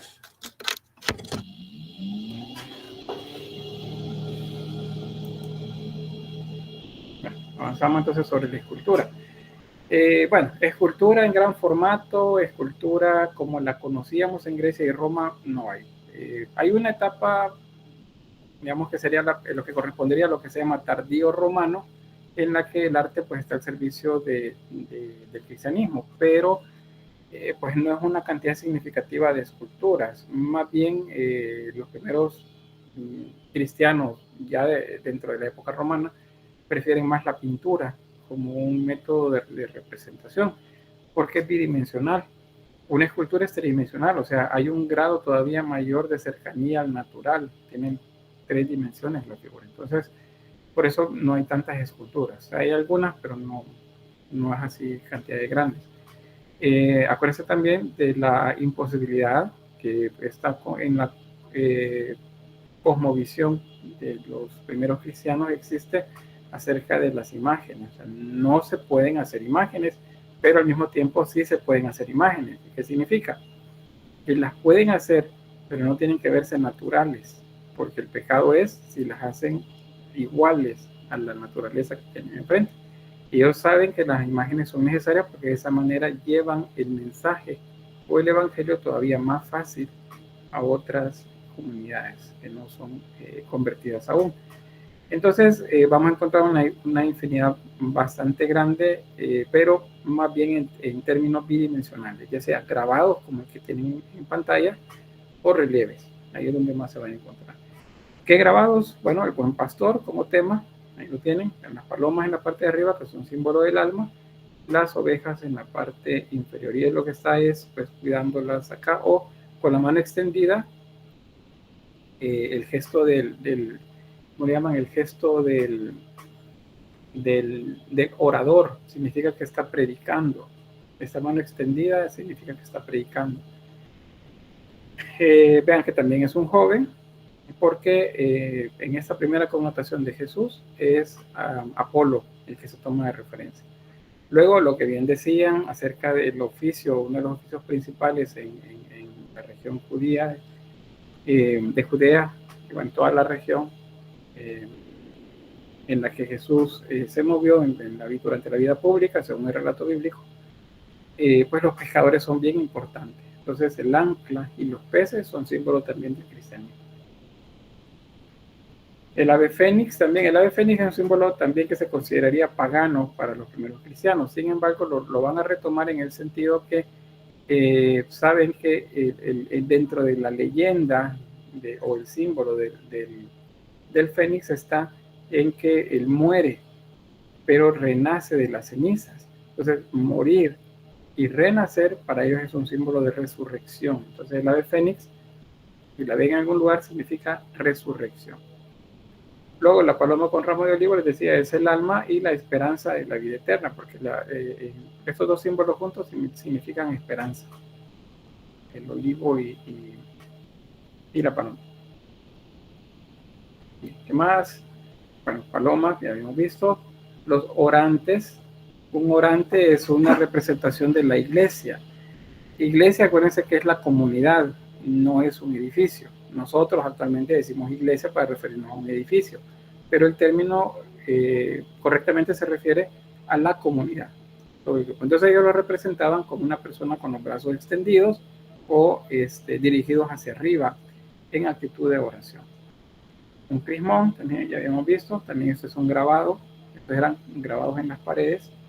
Bueno, se fijan atrás hay ladrillos, eso significa que corresponde a un trozo del repello que se colocaba sobre las paredes de las catacumbas.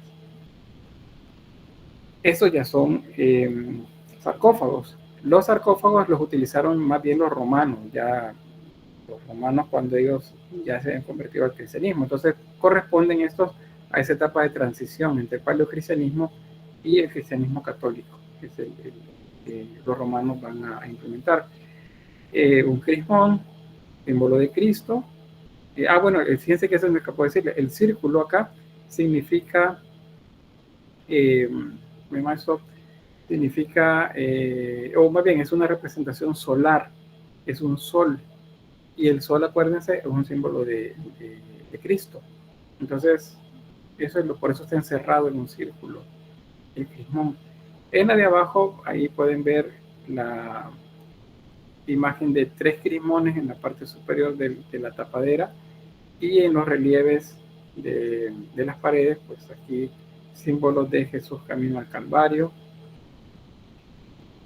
o diferentes facetas pues, de Jesús. Otros 2 símbolos, siempre el crismón, en este caso con una cruz en la parte inferior, unas ovejas o carneros en la parte inferior y las palomas en la parte superior. Siempre almas y iglesia. Y del otro lado, este es el sacrificio de Isaac. Acá abajo dice Agnus Dei o Cordero Místico. Ese es el nombre que se le da a la representación de estos, o de estos otros que ven también por acá. El Agnus Dei, el Cordero Místico. ¿Alguien podría recordarme qué fue lo que pasó con Isaac, según el relato del Antiguo Testamento?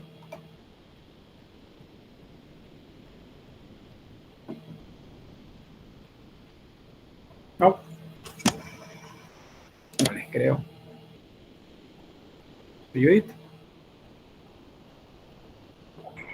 Que lo iban a sacrificar, no, lo iba a sacrificar el papá, y al final llega un ángel y le dice que no lo sacrifique, y les manda un cordero para que, no es un cordero, o sí, ay, es que no me acuerdo.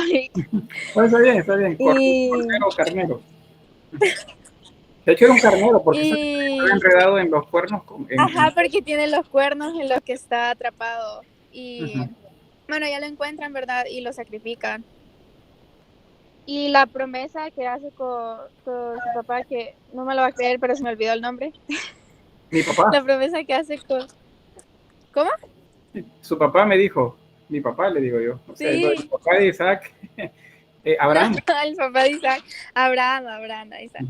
De que, la promesa que hizo Dios con Abraham pasa a Isaac. Muy bien, gracias. Ese, por cierto, bueno, ahí Juliet puso Abraham. Acuérdense de ese nombre. En el siguiente tema lo vamos a ver de nuevo. A Abraham. Efectivamente, bueno, lo que describe la compañera, pues ahí en esa escena es lo que sucede. La interpretación que hace el artesano acá en esta pared de un sarcófago, pues están todos los elementos. Ahí está Isaac, acá que es el niño. Vean que los brazos están hacia atrás, está amarrado.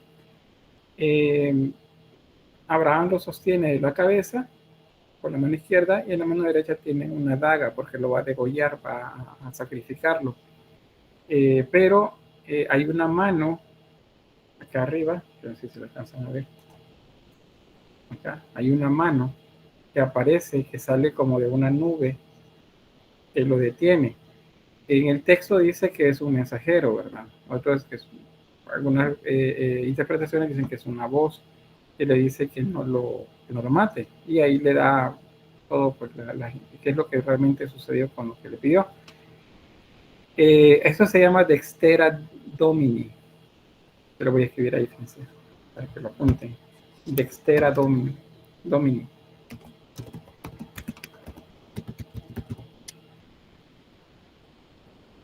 Pues, muy bien.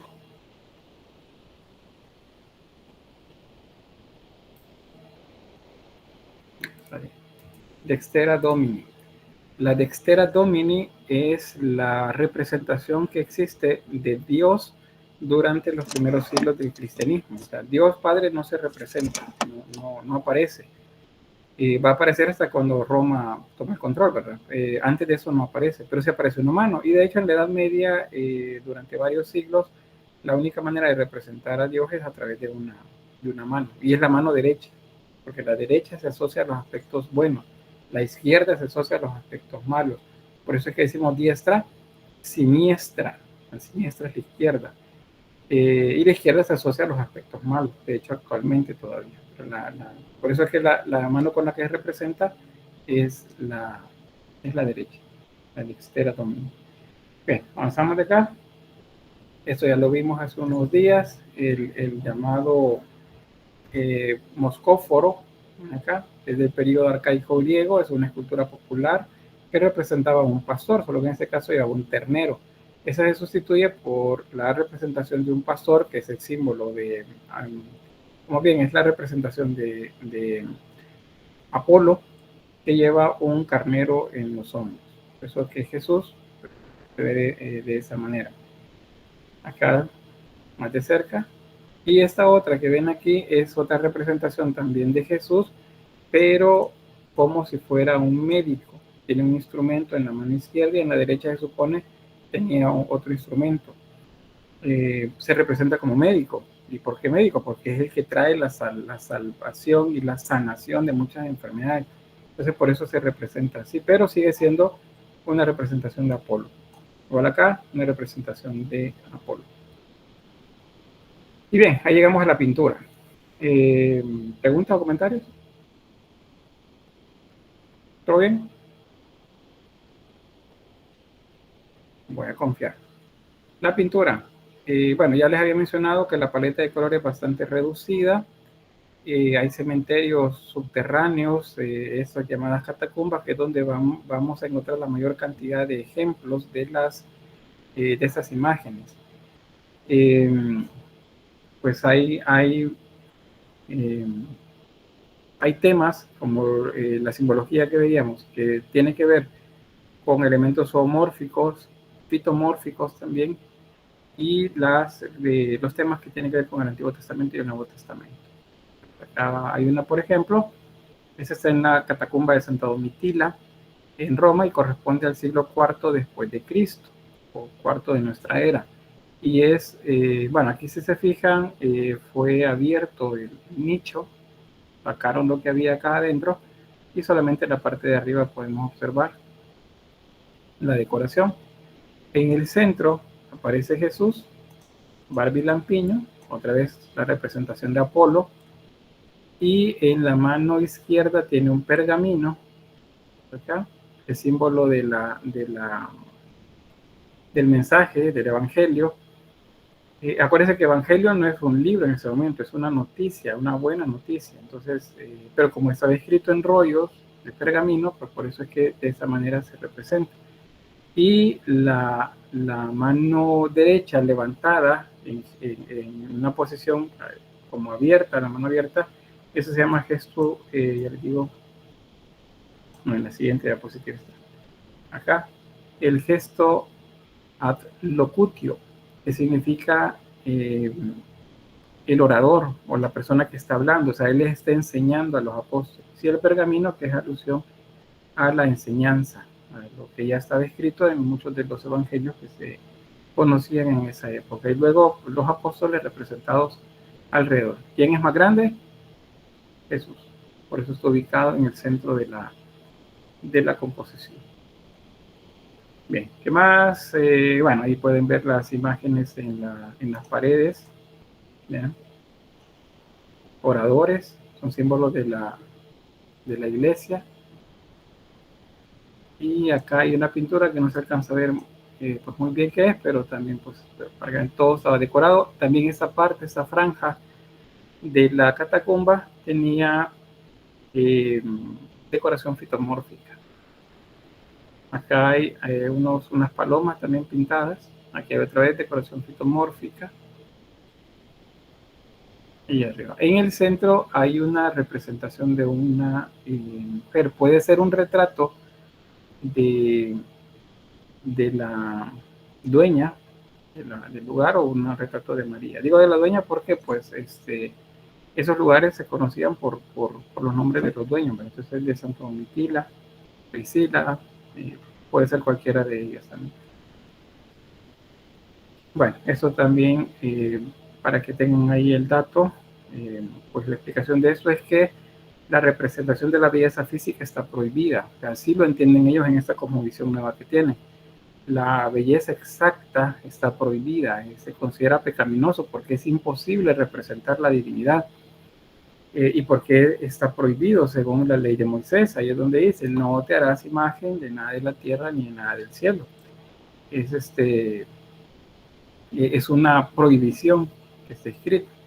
Pero les recuerdo, si ustedes siguen leyendo ese libro, un par de, no sé si un capítulo, el siguiente capítulo, pero por lo menos unos versos más adelante, van a encontrar que le dicen a Moisés que te harás imagen de 2 querubines para colocar de custodia en la tapadera del arca de la alianza. Entonces ahí está la ambigüedad. Bueno, acaba de decir que no sean imágenes, pero está diciendo que se le hagan una imagen. Entonces ahí viene la interpretación, cuáles son lícitas y cuáles son ilícitas de hacer. Entonces, dentro de eso que se discute y que observamos ahora en las imágenes, lo que se desprende es que sí se permitió la elaboración de imágenes, pero sin que fueran completamente naturales. Eso es, entonces bien, son imágenes carentes de volumen, planas, sin profundidad y con trazos vigorosos, en algunos casos diríamos trazos como rápidos, sin mucho cuidado. Bueno, acá está un cubículo. El cubículo, acuérdense que es el cuarto en el que hay varios lóculis o arcosolios en las paredes. Alguien me preguntaba hace rato que en dónde estaban las pinturas y las imágenes que les mostraba, ¿no? Aquí es donde está el buen pastor, que les mostré en pintura, ya creo que más adelante les muestro la imagen. Esta otra también, acá en este arco, aparece una representación de la iglesia, o más bien de la feligresía, o sea, la gente que escucha, representada también acá como un orador, es la iglesia, y a este lado la Virgen sosteniendo al niño Jesús. Ahí está que viene acá. Aquí está María sosteniendo al niño. Según la región va a tener connotaciones diferentes. Por eso les decía, en la imagen de María amamantando al niño encontramos el antecedente en Isis amamantando a Horus. En la imagen de María sosteniendo un niño la encontramos en el área griega, las diosas madre. En Roma también son las diosas madre. Entonces, la divinidad femenina que antes se veneraba o se adoraba, ahora pasa al ámbito cristiano, también en la figura de María. Bueno, otra imagen para que vean pues la cantidad de decoración que tenía. Que tuviera tanta decoración es nos da la certeza de que en este lugar pues había gente de la élite. Y de hecho, vean el siglo IV, o sea, estamos hablando del año 300. Dice finales del siglo IV. Significa que estaríamos ahí por el 380, digamos 390. Para ese momento ya era permitido la religión cristiana en Roma. Ya la había, de hecho, bueno, si estamos hablando, si fuera por ejemplo el 390, ya era la religión oficial de Roma. Entonces es lógico pensar que aquellos aristócratas romanos convertidos al cristianismo pues decoraban sus catacumbas lo más pomposo posible. Aquí hay otro dato que no veíamos antes. ¿Alcanzan a ver ahí? Es una imagen de Jesús, pero este tiene barba y bigote. ¿Por qué sé que es Jesús? Porque a diestra y siniestra encuentro alfa y omega. Entonces, si el alfa y el omega está a la par de una imagen, esa figura de Jesús. Está diciendo Jesús, principio y fin, o Cristo, principio y fin. Y en este le voy a dar el término, vamos a hablar de nimbado. Este es un Cristo nimbado. ¿Qué significa nimbado? Que tiene un nimbo atrás de la cabeza. Les voy a escribir ahí en el chat el término para que lo apunten, porque hay necesidad de aprenderse este y diferenciarlo de otro que se ve igual. Nimbo, y el otro es aureola. ¿Son iguales? Les pregunto. Un nimbo y una aureola. ¿Quiénes usan nimbo? ¿Quiénes usan aureola? ¿O quiénes usan aureola, según lo que ustedes conocen?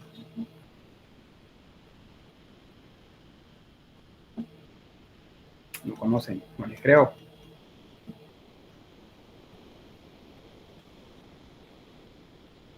Desde ahí dice los santos, muy bien. En el cristianismo católico, los santos tienen un círculo, ¿verdad? Sobre su cabeza o atrás de su cabeza. En las esculturas así lo representan, muy bien. ¿Alguien más? ¿Coinciden?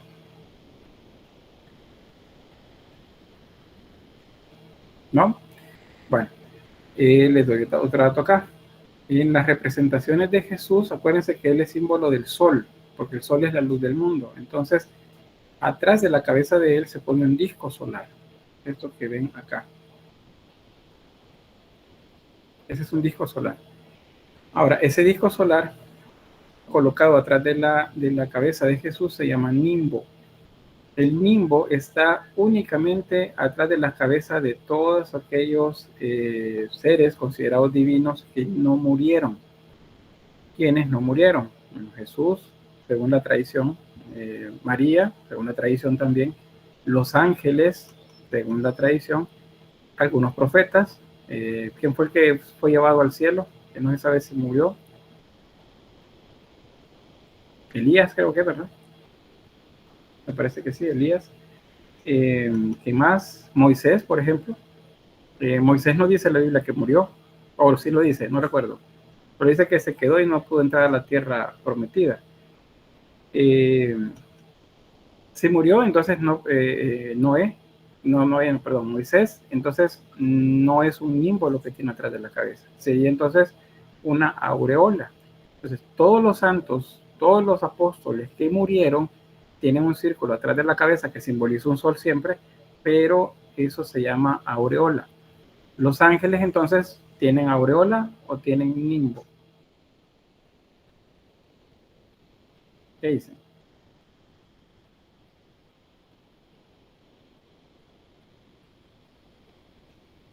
No dicen nada.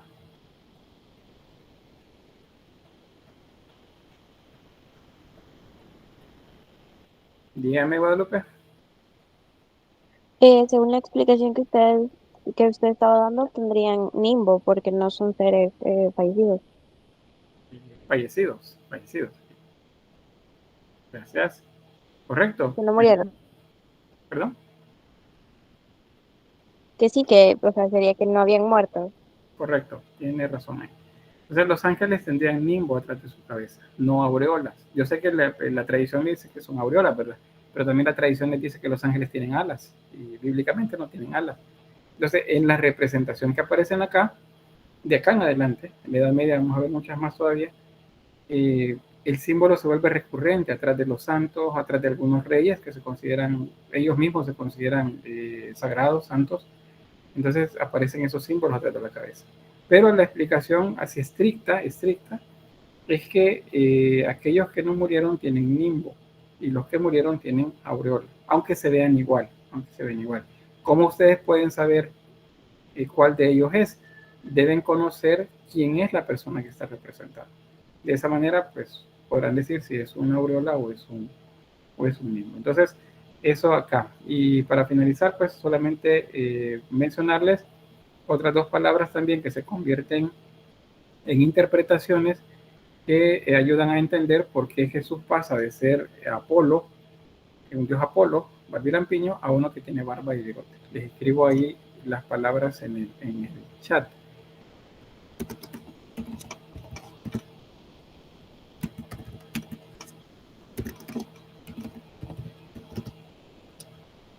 Ahí están. Son dos palabras que suenan igual, se parecen. Nazareo y nazareno. Un nazareo es un penitente. Un nazareno es alguien natural de Nazaret. O sea, alguien que nació en Nazaret o que vive en Nazaret. Y nazareo, les repito, es un penitente. ¿Qué características tenían esos penitentes? Primero, tenían que separarse de la comunidad, o sea, no vivir en las comunidades, no vivir en las ciudades, no vivir en los pueblos, sino que alejarse, tener una vida como de ermitaño, separarse de los bienes materiales, también de las comidas, así como manjares, y hacer penitencia a través de comer miel silvestre, pues algunos frutos silvestres, y vivir pues así separados. En su vestimenta también se presentaban como descuidados, con pieles en algunos casos de algunos animales. El pelo se lo dejaban crecer, tenían que dejárselo crecer, igual barba y bigote, y no podían tocar enfermos, ni dejarse tocar ellos, ni por mujeres tampoco, ni acercarse a mujeres, ni enfermos, les decía, y también muertos, no podían tocar muertos. Eso es una regla para los nazareos. Ahora les pregunto, ¿Jesús era un nazareo? A partir de lo que saben.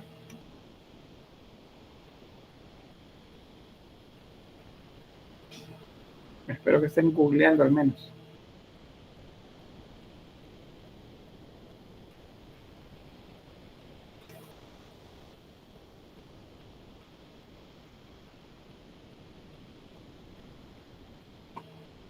Bien, entonces resulta que no es un nazareo. ¿Por qué? Pues porque dentro de los relatos que se conocen de él se sabe que se juntaba pues con todas las personas, ya sean hombres o mujeres, que tocaba a los enfermos, se acercaba a ellos.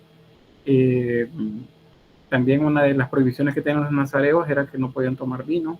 Pues Jesús en diferentes momentos dice que en la mesa hay pan y vino. Entonces significaba que sí bebía.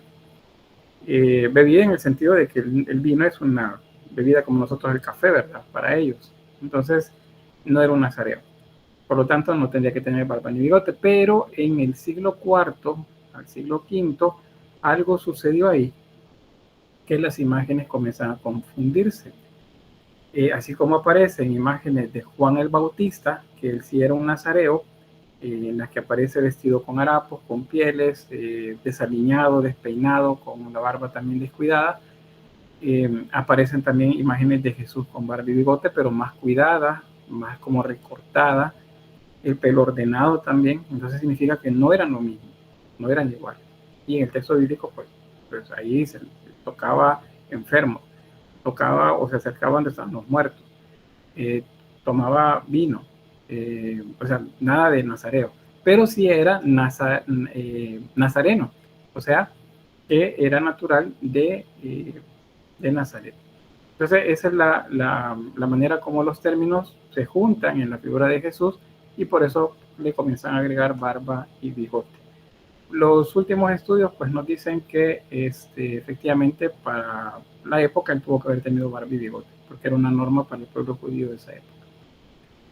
Fíjense que voy a terminar acá con esto, si me permiten estos últimos 3 minutos. Aquí les muestro una imagen de un Jesús barbado también, acá, en el que se muestra la expulsión del templo. Ahí tiene la quijada de un burro en la mano, que es con la que amenaza a los vendedores, y hay unos que están hasta tirados en el suelo, que han sido atropellados por la multitud.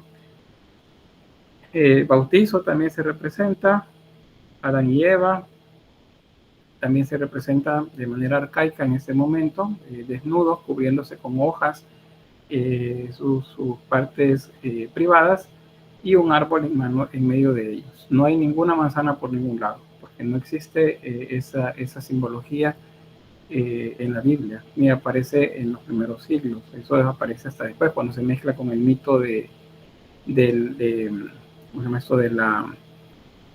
la manzana de la diosa Discordia. Entonces cuando se agrega la manzana. Imágenes de animales, como les decía, el pavo real, símbolo de la vida eterna, referencias a los peces y a los panes, como muestra del milagro, de tantos milagros que realizó. La familia de Jesús también se va apareciendo, va mostrándose en la medida que nos acercamos al siglo IV, siglo V, ya de manera más recurrente, y comienza a aparecer la representación de José y de Jesús siendo niño, un niño, digamos, entre no tan pequeño, no tan grande. A veces aparece como un niño de brazos y en otras un niño más grande, como el que observan acá. Eso significa que ya nos estamos acercando a la época romana del cristianismo. Bueno, estos son los tres hebreos que hablan en el texto del Antiguo Testamento, y lo van a leer ustedes después despacio. Y bueno, este último siglo, siglo IV, es el que representa ese punto crítico para esos primeros cristianos. Roma los toma esa nueva fe como la religión oficial del imperio, y entonces se transforma pues todo el mundo romano. Está de hecho en constante transformación para esta época. El occidente está siendo asediado por los pueblos bárbaros, y en esta región pues se vuelve insostenible las fronteras, y Roma termina cayendo en el año 474 de nuestra era. En Oriente, por el contrario, ahí es donde se concentra el poder romano y el poder religioso también, el poder cristiano. Entonces, acá a través de esos movimientos políticos de Constantino, pues y los siguientes, sus emperadores sucesores, pues Roma va a tener todavía 1000 años más de vigencia en esta región. En esta otra, esos 1000 años van a corresponder a tres principales movimientos o periodos que corresponden a los mismos periodos artísticos también, que son el prerrománico, el románico y el gótico en esta área. Mientras esto sucede en el occidente, en el oriente vamos a hablar de imperio bizantino, pero eso pues es tema de la historia 2. Así que nos quedamos hasta acá. Ahí les queda este mapa para que vean cómo está el imperio romano y qué es lo que queda en el occidente, que son territorios ahora gobernados por pueblos venidos del norte, los llamados bárbaros, los francos, los suevos, los visigodos, los ostrogodos, los alanos, los anglos, los sajones. Todos esos pues están ahora acá, y eventualmente van a convertirse en las culturas de la Edad Media acá. Siempre van a ser cristianas, porque el cristianismo no solamente se queda acá, sino que con la idea esa de llevar el evangelio, en esto, donde no hay reyes principales, no hay una sola organización política, pues el cristianismo comienza a organizar y a convertir a esos pueblos paganos en cristianos. Y de esa forma, pues toda esta región se vuelve cristiana en el periodo histórico que llamamos Edad Media. Bien, nos quedamos acá. Voy a detener la grabación aquí.